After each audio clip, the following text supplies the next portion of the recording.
Startā es biju pašā priekšā pie lentas, raustīju lentu, tur parasti es iepērkos lēni pārdomājot, piedomājot pie stila, pie dizaina, pie visa.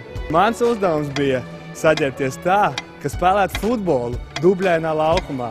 Futbola buči no Sportlanda 35,99, šorti no 100% sporta 15,99, futbola aizsargi spīdīgi no 100% sporta pa 7,49. Mans mīļākais pirkums no šitā visa droši vien varētu būt šorti, tāpēc, ka viņi diezgan tādi stilīgi un plus mīnus arī basīt varētu uzkapāt ar šitiem.